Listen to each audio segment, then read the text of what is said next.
देश में लोकसभा चुनाव संपन्न हो चुके हैं। राजनीतिक गठजोड़ के बाद भारतीय जनता पार्टी ने नरेंद्र मोदी जी के नेतृत्व में तीसरी बार सरकार बनाई है। मंत्रालयों का बंटवारा भी किया जा चुका है और सभी मंत्रियों को राष्ट्रपति द्वारा शपथ भी दिलाई जा चुकी है। अब प्रश्न उठता है कि इसके बाद क्या होगा। सभी नवनिर्वाचित सदस्य क्या काम करेंगे, पक्ष विपक्ष की क्या भूमिका होगी।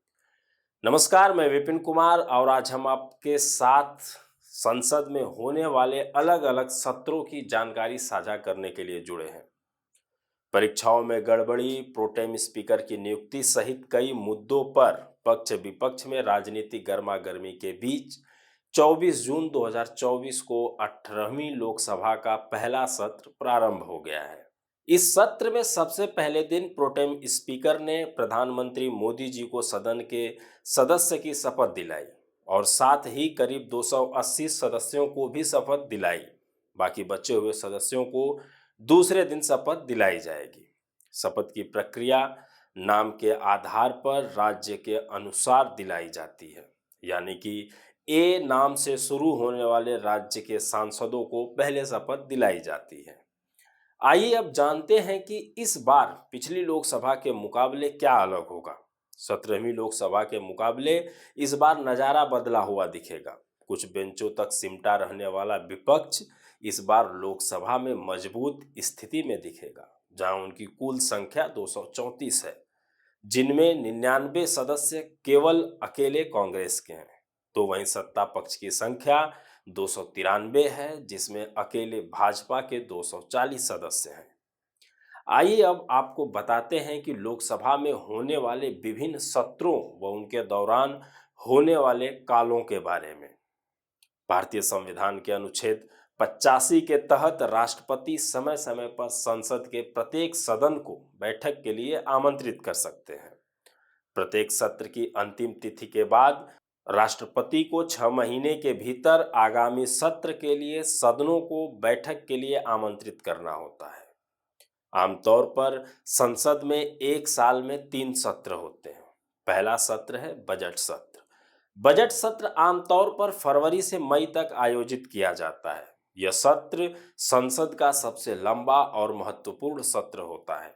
इस सत्र का प्रथम उद्देश्य बजट की प्रस्तुति, चर्चा और उसे पारित करना होता है, जो आगामी वित्तीय वर्ष के लिए सरकार के राजस्व और व्यय योजनाओं की रूपरेखा तैयार करता है।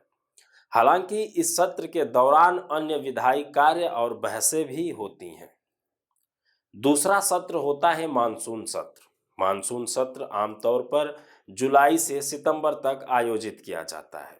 इस सत्र का प्राथमिक उद्देश्य विधायी कार्य करना है, जिसमें विधेयकों को पारित करना, महत्वपूर्ण राष्ट्रीय मुद्दों पर चर्चा करना और सरकारी नीतियों की जांच करना इत्यादि शामिल है। तीसरा सत्र होता है शीतकालीन सत्र। यह सत्र आमतौर पर नवंबर से दिसंबर तक आयोजित किया जाता है। यह सबसे छोटा सत्र होता है। मानसून सत्र के ही समान इस सत्र में भी विधायी कार्य करना और अत्यावश्यक मामलों को प्राथमिकता देना व जो पिछले सत्र में छूट गए हों उन मुद्दों पर चर्चा करना शामिल है। इन सत्रों के अलावा 3 नियमित सत्रों के अलावा यदि आवश्यक हो तो भारत के राष्ट्रपति संसद के विशेष सत्र भी बुला सकते हैं। यह विशेष सत्र आमतौर पर अत्यावश्यक या असाधारण मामलों को संबोधित करने के लिए बुलाए जाते हैं। इन सब के अलावा एक और सत्र होता है जिसे हम लैम डक सत्र के नाम से भी जानते हैं। यह नई लोकसभा के निर्वाचित होने के बाद मौजूदा लोकसभा में अंतिम सत्र को संदर्भित करता है। मौजूदा लोकसभा के वे सदस्य जो नई लोकसभा में पुनः निर्वाचित नहीं हो सके, उन्हें लैम डक यानी कि लंगड़ा बत्तख कहा जाता है। आइए अब जानते हैं संसद में होने वाले कालों आवर्स के बारे में। पहला आवर जो होता है, पहला जो काल होता है, उसे हम कहते हैं प्रश्नकाल। भारत के सदन में प्रश्न पूछने की शुरुआत 1892 में हुई। सदन की बैठक का पहला घंटा 11 बजे से लेकर 12 बजे तक प्रश्नों के लिए होता है। इसी 1 घंटे को ही प्रश्नकाल कहते हैं। इस दौरान संसदीय सदस्य प्रशासन और सरकार के कार्यकलापों के प्रत्येक पहलू पर सवाल कर सकते हैं। इसे ऐसे भी समझ सकते हैं कि प्रश्नकाल ऐसा समय होता है जब सरकार को कसौटी पर उतारा जाता है। सदन में सवाल सत्ता पक्ष और विपक्ष दोनों की ओर से किए जा सकते हैं। प्रश्नकाल के दौरान पूछे गए सवाल हमेशा सरकारी कामकाज के बारे में, डाटा और जानकारी को सार्वजनिक डोमेन पर लाने और वित्तीय अनियमितताओं को उजागर करने में मदद करते हैं। प्रश्नकाल सदन की कार्यवाही का एक रोचक हिस्सा है। किसी भी संसदीय सदस्य की ओर से किए गए प्रश्नों में अमूमन जानकारी मांगी जाती है और किसी विशेष विषय पर तथ्यों की जानकारी प्राप्त करने का प्रयास किया जाता है। फिर भी कई बार प्रश्न पूछने वाले सदस्यों और उत्तर देने वाले मंत्रियों के बीच जीवंत और त्वरित हाजिर जवाबी देखने को मिलती है। प्रश्नकाल के दौरान किस तरीके के प्रश्न पूछे जा सकते हैं? पहला, तारांकित प्रश्न, स्टार्ड क्वेश्चंस। सदन में किसी सदस्य की ओर से पूछे गए ऐसे सवाल जिसका वह मौखिक उत्तर चाहता हो। एक दिन में 20 से ज्यादा तारांकित प्रश्न नहीं पूछे जा सकते। वहीं एक सदस्य अधिकतम 5 सवाल कर सकता है। यह प्रश्न हमेशा सरकारी सदस्य यानी मंत्री परिषद में शामिल सदस्यों से ही पूछे जाते हैं। दूसरा होता है अतारांकित प्रश्न यानी कि अनस्टार्ड क्वेश्चंस। इन प्रश्नों के उत्तर लिखित में दिए जाते हैं।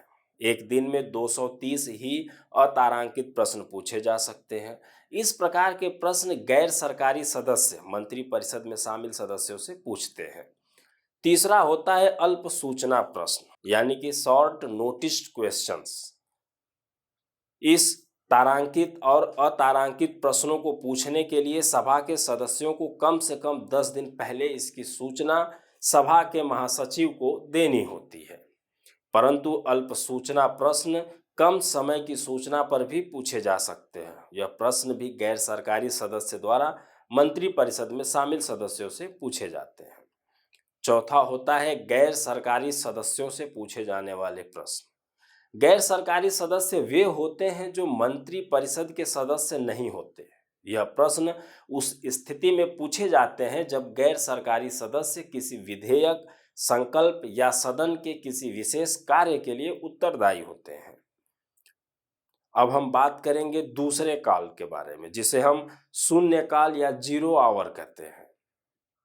शून्यकाल की शुरुआत 1962 में हुई। प्रश्नकाल के बाद 12 बजे से लेकर 1 बजे तक के समय को शून्यकाल कहते हैं। शून्यकाल में पूछे जाने वाले प्रश्नों की सूचना पहले से ही देने की जरूरत नहीं होती है। इसमें तत्काल प्रश्न पूछे जाते हैं। इसमें सदस्यों की ओर से तत्काल सार्वजनिक मुद्दे उठाए जाते हैं। हालांकि इसमें कुछ शर्तें और नियम भी होते हैं। शून्यकाल में किसी भी मुद्दे को उठाने के लिए सुबह 10 बजे से पहले सभा के अध्यक्ष को उसके संबंध में नोटिस देना होता है। एक दिन में शून्यकाल के दौरान 20 मुद्दे उठाए जा सकते हैं। दोनों कालों के बाद 1 बजे से लेकर 2 बजे तक भोजन अवकाश होता है। उसके बाद सदन को दूसरी पाली में नए नए विषयों पर चर्चा करने के लिए आना होता है। इसी दौरान सभा पटल पर कई प्रस्ताव लाए जाते हैं। प्रस्तावों पर चर्चा होती है और इसी दौरान नए विधेयक भी पास किए जाते हैं। आज के इस कार्यक्रम में बस इतना ही। आपके लिए यह खबर जुटाई है हमारे साथी संजीव ने। इसी के साथ मैं आपसे विदा लेता हूं। जल्द ही आपके साथ फिर जुड़ेंगे नए मुद्दों व नई खबरों के साथ। धन्यवाद।